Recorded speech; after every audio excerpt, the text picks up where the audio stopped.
મહત્વના સમાચારોથી બુલેટિનની શરૂઆત કરીએ। સુપ્રથમ સમાચાર, મહાકુંભમાં થયેલી નાસભાગમાં કુલ 30 શ્રદ્ધાળુઓના મોત નિપજ્યા।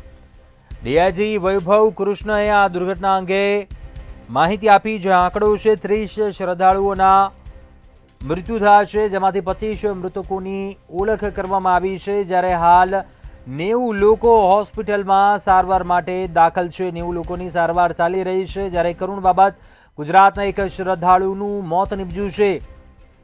ડીઆઈજીએ જણાવ્યું, ગુજરાતના એક શ્રદ્ધાળુનું પણ મોત નિપજ્યું છે, જ્યારે 4 કર્ણાટકના શ્રદ્ધાળુઓનું મોત નિપજ્યું। ભારે ભીડ હોવાને કારણે આ બનાવ બન્યો હતો। મોડી રાત્રિએ દોડધામ મચી હતી, નાસભાગ મચી હતી। રાત્રિના 1 થી 2 વાગ્યાની વચ્ચે આ બનાવ બન્યો હતો। ભાગદોડ મચી હતી, તેને કારણે મૃત્યુ નિપજ્યું।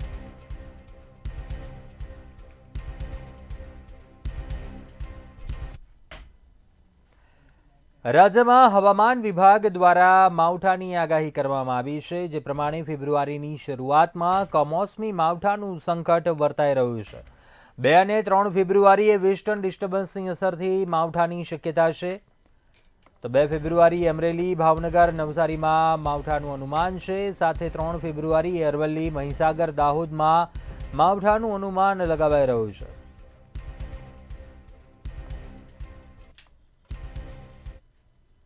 दो तारीख 2 फरवरी एंड 3 फरवरी को हम सौराष्ट्र का साउदर्न पार्ट में और गुजरात का साउदर्न पार्ट डे 5 में एंड डे 6 में नॉर्दर्न पार्ट में आइसोलेटेड जगह में लाइट रेन होने का पूर्वानुमान दिया गया है।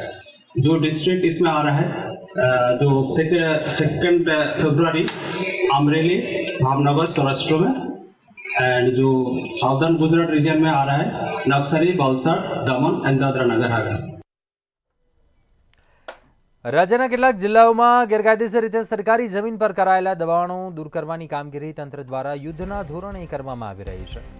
ત્યારે અમદાવાદના સાણંદ રોડ પરના દબાણો હટાવવાની કામગીરી કરવામાં આવી છે। 5 જેસીબી મશીનની સાથે દબાણ હટાવવાની કામગીરી કરાઈ હતી। ઝૂંપડા અને કાચા મકાનો તોડી પડાતા અનેક શ્રમિકો નોંધાયા હતા, જ્યારે બીજી તરફ મોરબી મનપા દ્વારા પણ દબાણ હટાવો ઝુંબેશ હાથ ધરાઈ હતી। શહેરના મુખ્ય રસ્તાઓ ઉપર પ્રાથમિક તબક્કામાં કામગીરી કરાઈ હતી, ત્યારે ટ્રાફિક સમસ્યા ઉકેલવા દબાણ હટાવવાની કામગીરી કરાઈ છે। ખેડાના નડિયાદમાં ટાઉન પોલીસ સ્ટેશન સામેની દુકાનો તોડાઈ છે। મનપાએ 13 દુકાનો તોડવાની કામગીરી શરૂ કરી છે, તો દ્વારકાના જામખંભાળિયામાં દબાણો ઉપર બુલડોઝર ફેરવવામાં આવ્યું છે। ટાઉન હોલથી ખામનાથ તરફના ગેરકાયદેસર દબાણો દૂર કર્યા।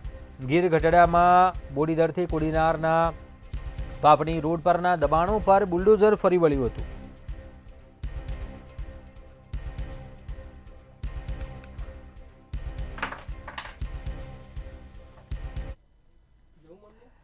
અમદાવાદના પૂર્વ ઝોનમાં થયેલા ડિમોલિશનનો મામલો સામે આવ્યો, જ્યાં રબારી વસાહતમાં ડિમોલિશન કરવામાં આવ્યું હતું। ત્યારે કોંગ્રેસના પ્રદેશ પ્રમુખ અને શહેર પ્રમુખે મુલાકાત લીધી હતી। કોંગ્રેસના નેતાઓના ઘરને જાણી જોઈને ટાર્ગેટ કર્યા હોવાનો આક્ષેપ પણ કરવામાં આવ્યો છે।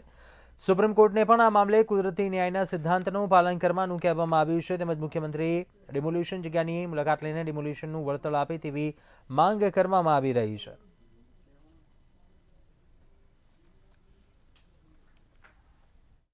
અહીંથી થોડા જ પગલાં ચાલો તો મોટો રોડ ત્યાં નીકળેલો છે। આ તરફ આ રસ્તો છે જ, અહીંથી 2 ઘર મૂકો એટલે પાછો રસ્તો છે। આગળ સોસાયટીની દિવાલ આવે છે। આ નવો રસ્તો કરવાની શું જરૂર હતી તમારે, મને કોઈ કહેશે ખરા? માત્ર એટલા માટે કે અહીંયા એક યુવાન આ આખા વિસ્તારમાં ડિમોલિશનની વિરુદ્ધ લડતા હતા, એટલે એનું ઘર તોડવું છે। શું આ કોઈ લોકશાહીની રીત છે ખરી? આથી પાછળના ભાગમાં અમે ગયા, ત્યાં દલિત સમાજના સદંતર ગરીબ પરિસ્થિતિના લોકો સાવ નાની નાની જગ્યામાં, જ્યાં 30 પ્લોટ ફળવાયા હતા, આજે 2 કે 4 ભાઈ થયા હોય તો એક ઓરડી કરીને રહેતા હતા।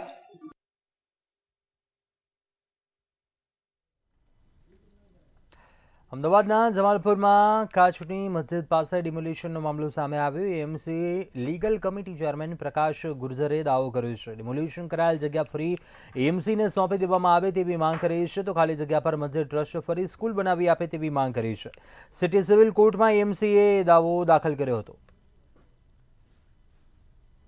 સિટી સિવિલ કોર્ટની અંદર 29/2025 થી મ્યુનિસિપલ કોર્પોરેશન સ્કૂલ બોર્ડ દ્વારા દાવો કરવામાં આવ્યો છે, જેની અંદર જે બાંહેધરી પત્ર આપવામાં આવ્યો છે 2009ની અંદર એનો અમલ થાય, ફરી પાછું કોર્ટ કમિશનરની નિમણૂક કરી આ જગ્યાની 4 ખૂંટની અંદર એનું વિવરણ થાય. એ વિવરણ પછી એ જમીનની અંદર શાળાનું મકાન બાંધવામાં આવે. શૈક્ષણિક કાર્ય સિવાય અને મ્યુનિસિપલ કોર્પોરેશન માટે જે સ્કૂલ બનાવવાની છે એ સિવાયનું કોઈ પણ બાંધકામ ત્યાં ન થઈ શકે એ માટેની સ્પેસિફિક પરફોર્મન્સ ઓફ બાંહેધરીનો દાવો આજરોજ સિટી સિવિલ કોર્ટ સમક્ષ કરવામાં આવ્યો છે અને કોર્ટ કમિશનર્સ દ્વારા આ જગ્યાની સ્થળ તપાસ કરવામાં આવશે. અત્યારે હાલમાં ત્યાં સ્થળની શું પરિસ્થિતિ છે એનું વિવરણ પણ કોર્ટ કમિશનર્સ દ્વારા કરવામાં આવશે. મહેસાણા મહાનગરપાલિકાએ છેલ્લા 2 દિવસથી રાધનપુર હાઈવે ઉપર દબાણ હટાવવાની કામગીરી હાથ ધરી છે. ટ્રાફિક અને પાર્કિંગની સમસ્યા દૂર કરવાની સાથે તમામ મુખ્ય માર્ગો પહોળા કરવાના આશયથી દબાણ હટાવો ઝુંબેશ શરૂ કરાઈ છે. મનપાએ રાધનપુર હાઈવે ઉપરના 350 કરતાં વધુ દબાણકર્તાઓને નોટિસો ફટકારી છે અને 2 દિવસમાં 200 કરતાં વધુ દબાણો દૂર કરવામાં આવ્યા છે. હાઈવે રોડની નિયંત્રણ રેખામાં અને માર્જિનની જગ્યામાં જે લોકોએ દબાણ કર્યા છે એવા દબાણો હટાવવાનું કામ હાલમાં શરૂ કરાયું છે.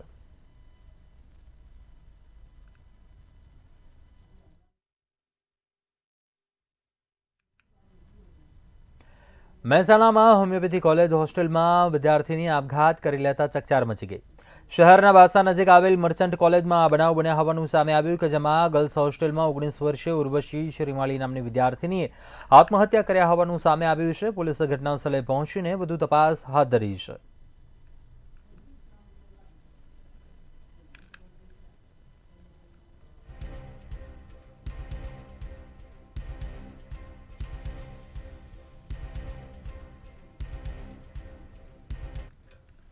બનાવ બન્યો છે અને કયા કારણે આ બનાવ બન્યો છે? મારું નામ કરસરિયા હિરવા છે અને જેને સુસાઇડ કર્યું એ ઉર્વશી છે. એ મેન્ટલી એને સ્ટ્રેસ મળતો હતો હોસ્ટેલ તરફથી પણ અને કોલેજ તરફથી પણ, અને એનો બનાવ શેના માટે એકચ્યુઅલી રીઝન શું હતું એમ કોઈને નથી ખબર. એ આગળ ખબર પડશે, પણ અમને બધાને એવું લાગે છે કે એને સ્ટ્રેસ તો હતું આ વાતનું, કેમ કે જર્નલ પૂરી કરો, આ પૂરી કરો, તે પૂરી કરો, એના માટે હોસ્ટેલ રહી હતી. અને આજે એવો કંઈક નિયમ બહાર પાડ્યો કે તમારે 9 થી 4 કોલેજનો ટાઈમ હોય ત્યારે તમારે હોસ્ટેલમાં નહીં રહેવાનું, તમારે બહાર રહ્યો તો બહાર રહ્યો, બાકી કોલેજમાં તમારે ભરવાનું. અને એને મજા નથી એટલે એ નહોતી ગઈ. તો એમાં ખબર પડી કે પાટીલ સર અમારા પ્રિન્સિપલ એવડાઈ અમારું ચેકિંગ કરવાનું છે. ગર્લ્સ હોસ્ટેલમાં ચેકિંગ કરવા આવવાના છે. અંજિતા શું કહેશો આ વ્યક્તિએ જે આપઘાત કર્યો છે? રૂમમેટ હતી. હું એની ફ્રેન્ડ જ છું, બેસ્ટ ફ્રેન્ડ, 24 કલાક સાથે જ રહું છું, તો મને બધી જ ખબર હોય. મેઇન અમારા અંગત રેગિંગ થઈ હતી જ્યારે અમે ટૂર ઉપર ગયા હતા ને, 5 તારીખની ટૂર હતી અઠવાડિયાની. 2 દિવસ પહેલા અમે ગયા હતા કે સર રજા આપો ને એક્સ્ટ્રા 2 દિવસની. વિપક્ષી સર હતા, એના નામ એમનું એચઓડી નહીં, એચએમ એમના સર છે એરા. તો એમના જોડે અમે પ્રિન્સિપલ સર પાસે પહેલા ગયા કે સર અમને રજા આપો ને તમે તાર 2 દિવસની પેકિંગ માટે. તો સરે હા પાડી દીધી. ખબર નહીં પ્રિન્સિપલ સરે શું કીધું વિપક્ષી સરને, તો ડાયરેક્ટ અમારા વિપક્ષી સર આવે કે પેલી 2 છોકરીઓ કઈ હતી, બીજી માં ફ્રેન્ડ ઉર્વશી જે હાલ સુસાઇડ કર્યું એ, અને હું હતી. એટલું જોશથી બોલ્યા ને, સાચું કોણ, પણ મારા પપ્પા બી એટલું જોશથી મને નહીં બોલ્યા કરતી. મારા હાથ થરવા માંડ્યા હતા, હું ચક્કર થઈને એથી પડે એવા ટાઈમે આવી ગઈ હતી. હું 4 દિવસ સુધી ઊંઘ નથી, એટલું મને ટોર્ચર કર્યું હતું એ લોકોએ. 2 વખત અમારો ભાંગ હતો જ નહીં. આગળ વાત કરીએ વડોદરા એમએસ યુનિવર્સિટીમાં ફાર્મસી વિભાગમાં અભ્યાસ કરતી વિદ્યાર્થીનીએ ગળે ફાંસો ખાધા હોવાનું સામે આવ્યું. બાંગ્લાદેશી વિદ્યાર્થીની મોહના મંડલ ફાર્મસી ડિપાર્ટમેન્ટના પ્રથમ વર્ષમાં અભ્યાસ કરતી હતી. ગત રાત્રિએ પોતાના ઘરમાં ફાંસો ખાઈને જીવન ટૂંકાવ્યું હતું. ઘટનાની જાણ થતાં પોલીસે મૃતદેહને પીએમ અર્થે એસએસજી હોસ્પિટલમાં ખસેડ્યો હતો. રાવપુરા પોલીસે મોહના મંડલના ઘરમાંથી સુસાઇડ નોટ મળી આવી હતી.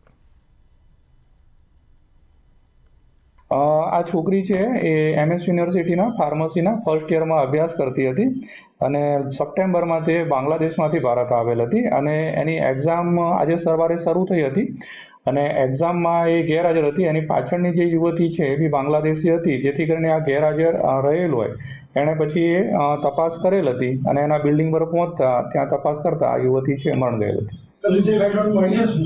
હા, સુસાઇડ નોટ મળી આવેલ છે, પણ એમાં કંઈ એણે કોઈના પર આક્ષેપો કરેલ નથી. અમદાવાદના કૃષ્ણનગર પોલીસ સ્ટેશન વિસ્તારમાં વ્યાજખોરોના ત્રાસને કારણે મહિલાએ આપઘાત કર્યા હોવાનો મામલો સામે આવ્યો. ત્યારે આ મામલે તેઓના પતિએ આરોપીઓ સામે આત્મહત્યા દુષ્પ્રેરણાની ફરિયાદ નોંધાવી છે. રકમ વ્યાજ સાથે ભરી દીધી હોવા છતાં પણ 1 મહિનાથી માનસિક ટોર્ચર કરી ધમકી આપતા હતા. ત્યારે આ મામલે કૃષ્ણનગર પોલીસે અલગ અલગ ટીમો બનાવી ગુનામાં સામેલ નેહાબેન પંડ્યા, જયેશ પંડ્યા અને હેમરાજસિંહ ઝાલા નામના આરોપીની ધરપકડ કરીને વધુ તપાસ હાથ ધરી છે.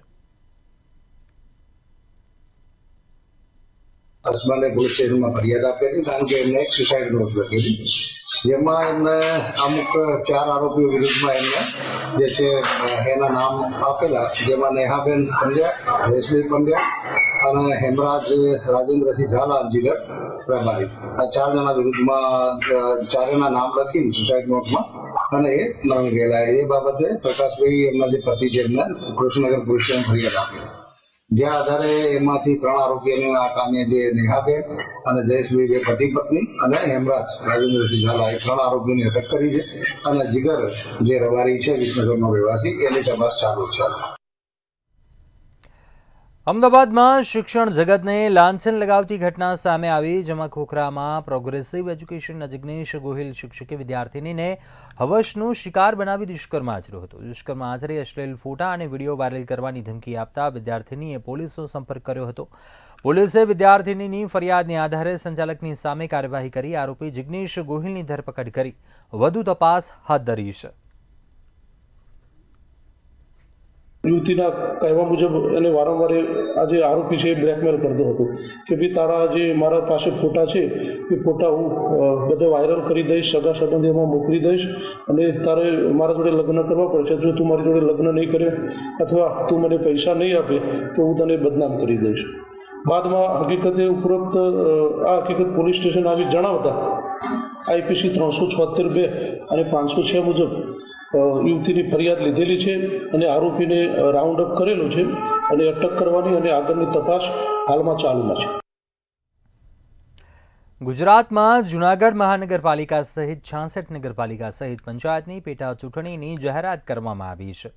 સ્થાનિક સ્વરાજ્યની ચૂંટણીમાં ઉમેદવારી કરવાની અંતિમ તારીખ 1 ફેબ્રુઆરી છે. ત્યારે આજથી 2 દિવસ ભાજપ પાર્લામેન્ટરી બોર્ડની બેઠક ગાંધીનગરમાં CMના અધ્યક્ષસ્થાને મળશે, જેમાં ભાજપના મૂર્તિયાઓ નક્કી કરાશે. બેઠકમાં મુખ્યમંત્રી ઉપરાંત પ્રદેશ પ્રમુખ CR પાટીલ, સંગઠન મહામંત્રી અને પાર્લામેન્ટરી બોર્ડના સભ્યો ઉપસ્થિત રહેશે.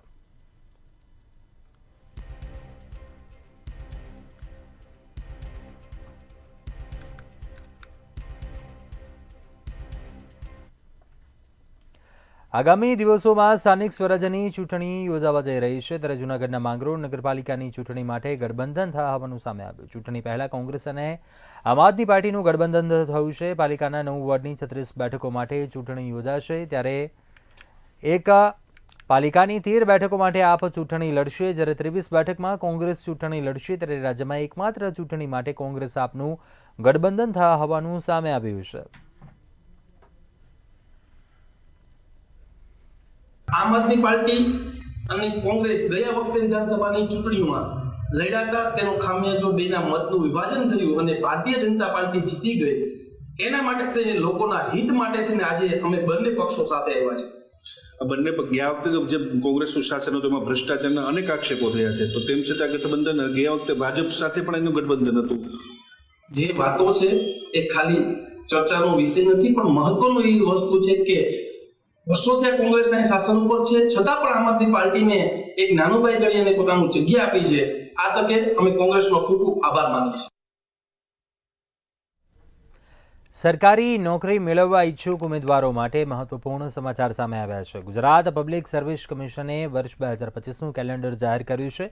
કેલેન્ડરમાં જણાવ્યા અનુસાર વર્ષમાં કુલ 1751 જગ્યા પર ભરતી કરવામાં આવશે, જેમાં 160 DYSO અને નાયબ મામલતદારની જગ્યા ભરાશે. સાથે સાથે શિક્ષણ સેવા વર્ગ 2ની 300 જગ્યાઓ ભરાશે, તેમજ રાજ્ય વેરા નિરીક્ષકની 323 જગ્યાઓ ભરાશે, તો વહીવટી સેવા વર્ગ 1-2ની 100 જગ્યા ભરાશે.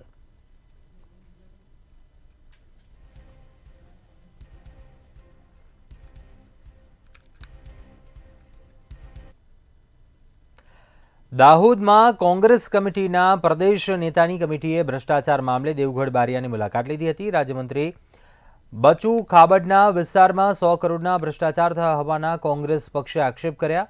આ સમગ્ર કૌભાંડ બાબતે રાજ્યમંત્રી બચુ ખાબડે આક્ષેપોને નકાર્યા છે. આ સાથે જ તેમણે જણાવ્યું કે ચૂંટણી આવે એટલે તેઓ આ પ્રમાણેના આક્ષેપ કરી પ્રજાને ગેરમાર્ગે દોરવામાં આવે છે. અહીંયા જે પ્રદેશ કોંગ્રેસ તરફથી જે ડેલિગેટ મોકલવામાં આવ્યું છે, જે પાણીની ટાંકી છે ત્યાં સુધી અમે 5 કિલોમીટર આગળ આવ્યા ત્યાં નરેગાના રસ્તા માટી મેટલનું જે ફરિયાદો મળેલી છે એ ફરિયાદોમાં એવું છે કે માણસોને જે મજૂરી મળવી જોઈએ એ મજૂરી મળી નથી. પણ એ જેસીબીથી કરેલું હોય અને ખાડાખુડી ઘણા બધા રસ્તાઓ છે અને આ બાજુના તમામ લોકોને અમે લોકો મળ્યા છે.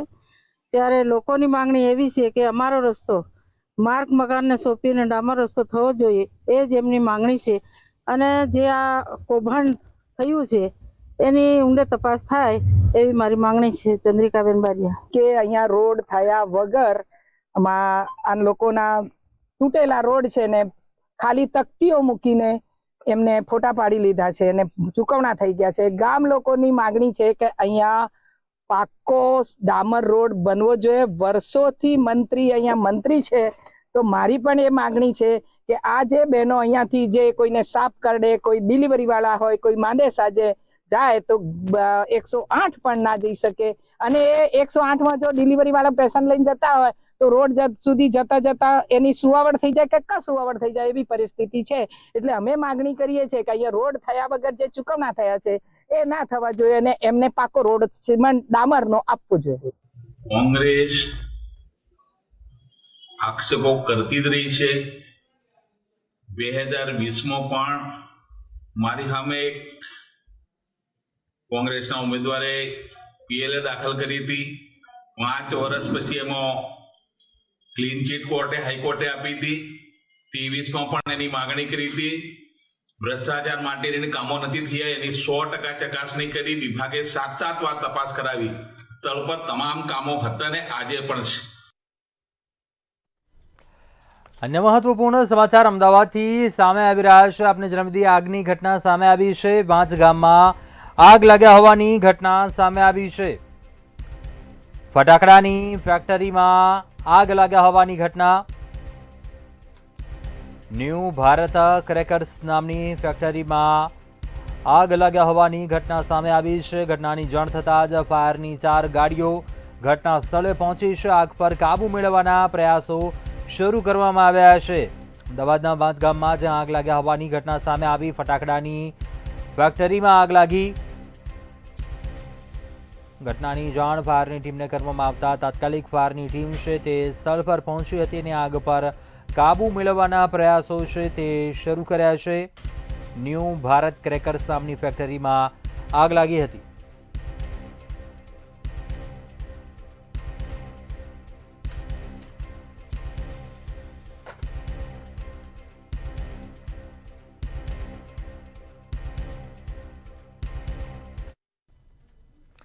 આગળ વાત કરીશું અને મહત્વપૂર્ણ સમાચાર પાટણથી સામે આવી રહ્યા છે. રાધનપુર નગરપાલિકાની ચૂંટણી મામલે આ સમાચાર સામે આવી રહ્યા છે. રાધનપુર નગરપાલિકાની ચૂંટણી જ્યાં કોંગ્રેસ દ્વારા સંભવિત ઉમેદવારો માટે સેન્સ લેવામાં આવ્યા. નિરીક્ષકો દ્વારા 7 વોર્ડની 28 બેઠકો 150થી વધુના સેન્સ લેવાયા. ઉમેદવારી માટે દાવેદારી નોંધાવવા કોંગ્રેસમાં લાઈનો લાગી. કોંગ્રેસ પક્ષ દ્વારા નિરીક્ષકો પણ હાજર રહ્યા.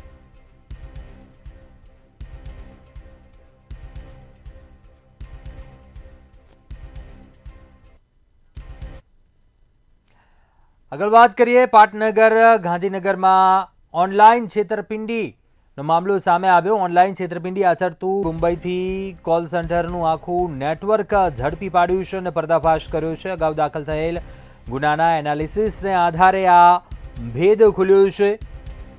લોકોને ભોગ બનાવનારા 5 સભ્યોની મુંબઈથી ધરપકડ કરવામાં આવી છે. આરોપીઓએ કોલ કરીને 9,50,000ની છેતરપિંડી કરી હતી. વિગતો જાણવા મળી છે. 9,50,000ની છેતરપિંડી કરી હતી. આરોપીઓએ ડમી સિમ કાર્ડ લઈને શેરબજારમાં રોકાણ કરાવતા હતા. 13 મોબાઈલો, 4 ડેબિટ કાર્ડ, મોબાઈલ નંબરનું લિસ્ટ પણ કબજે કર્યું છે અને આ મામલે વધુ પૂછપરછ કરી વધુ તપાસ હાથ ધરી છે. અગાઉનો દાખલ થયેલા ગુનાના એનાલિસિસને આધારે સમગ્ર ભેદનો પર્દાફાશ કર્યો છે.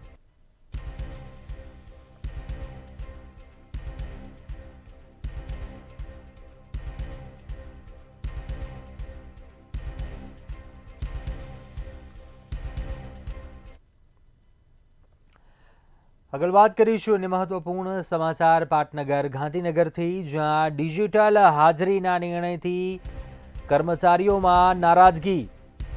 ગુજરાત રાજ્ય કર્મચારી મહામંડળ દ્વારા મુખ્યમંત્રીને પત્ર લખવામાં આવ્યો. 1 ફેબ્રુઆરીથી ડિજિટલ એટેન્ડન્સ સિસ્ટમનો અમલ થશે. તો કે સરકારે એકતરફી નિર્ણય લીધો હોવાનો મહામંડળે આક્ષેપ કર્યો છે. આ નિર્ણયથી કર્મચારીઓની વિશ્વસનીયતા ઉપર પ્રશ્ન થઈ રહ્યા છે.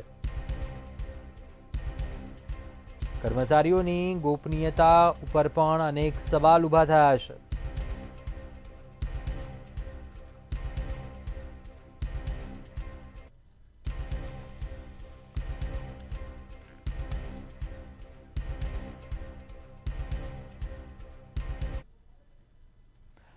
આગળ વાત કરીશું પંચમહાલની. મહત્વપૂર્ણ સમાચાર સામે આવી રહ્યા છે. પંચમહાલ, જ્યાં કંજરી ગામે પથ્થર મારી ઈસમની હત્યા કરાઈ. અજાણ્યા ઈસમે હુમલો કરી ઈસમનું ઢીમ ઢાળી દીધું. લાકડા એકઠા કરવા જઈ રહેલા ઈસમની હત્યા કરાઈ. હત્યાનો બનાવ સામે આવ્યો છે પંચમહાલ, જ્યાં બનાવની જાણ થતાં જ પોલીસ કાફલો છે તે ઘટના સ્થળે પહોંચ્યો હતો. મૃતદેહને પીએમ અર્થે હોસ્પિટલ ખસેડવામાં આવ્યો છે. કયા કારણોસર આ હત્યા થઈ છે, કોણે હત્યા કરી છે, તે તમામ દિશામાં વધુ તપાસ હાથ ધરી છે. કંજરી ગામે જ્યાં પથ્થરમારી ઈસમની હત્યા નિપજાવાઈ.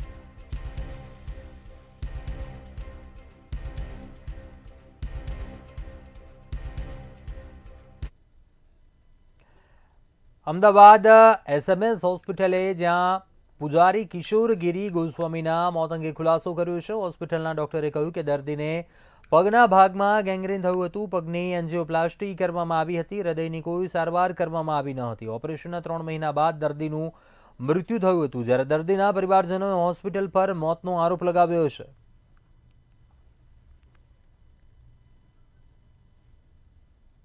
એ આયુષ્માનના એપ્રુવલ આવ્યા પછી એમાં હાર્ટમાં કોઈ જાતનો બ્લોક નહોતો, ધમનીમાં બ્લોક હતો અને એની સર્જરી કન્સેન્ટ સાથે કરી. એ ઓપન કરી અને બાયપાસ કરી સર્જરી. બાયપાસ કર્યા પછી પણ એનું જે ડોપલર કરેલું ને, ડોપલરમાં આ બ્લોક ખુલી ગયેલો, એનું પણ આયુષ્માનમાં અમે અપલોડ કરેલું છે.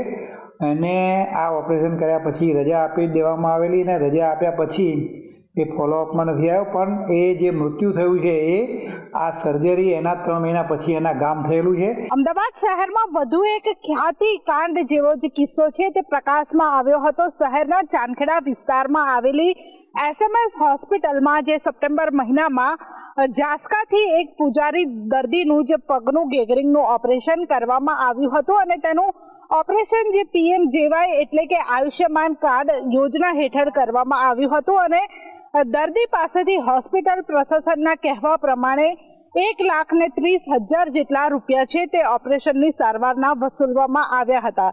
અને બીજી બાજુ પરિવારજનોનો આક્ષેપ છે કે હોસ્પિટલે જે આયુષ્યમાન કાર્ડમાંથી 10 લાખ અને પરિવાર પાસેથી 3 લાખ રૂપિયા જેટલી જે કિંમત છે તે વસૂલી છે. સાથે સાથે હોસ્પિટલે જે પગની જગ્યાએ જે હૃદયનું સારવાર કરી હતી અને તેના કારણે દર્દીનું મૃત્યુ થયું હતું. પરંતુ આ તમામ આરોપો છે તે હોસ્પિટલના સુપ્રિન્ટેન્ડન્ટ MM પ્રભાકરે ફગાવ્યા છે અને તેમના દ્વારા કહેવામાં આવ્યું છે કે દર્દીના પગનું જે ગેંગરીન હતું તેની ધમનીનું જ ઓપરેશન કરવામાં આવ્યું હતું અને તેના રિપોર્ટ અનુસાર 1,30,000 જેટલી જે કિંમત છે તે આયુષ્યમાન કાર્ડમાંથી વસૂલવામાં આવી છે. સાથે સાથે અત્યારે જે સરકારના આયુષ્યમાન કાર્ડના જે તમામ જે અધિકારીઓ છે તે પણ અહીંયા તપાસ કરવા આવ્યા છે. સાથે હોસ્પિટલ પ્રશાસન જે તપાસમાં સહકાર આપવાનું પણ એક નિવેદન છે તે આપવામાં આવ્યું છે. એટલે કે આગામી સમયમાં ખુલાસો બહાર આવશે કે હોસ્પિટલ પ્રશાસનનો વાંક હતો કે પછી દર્દીના પરિવારજનોએ જે આક્ષેપ કર્યા છે તે ખોટા છે કે સાચા છે, એ આગામી સમયમાં ખુલશે.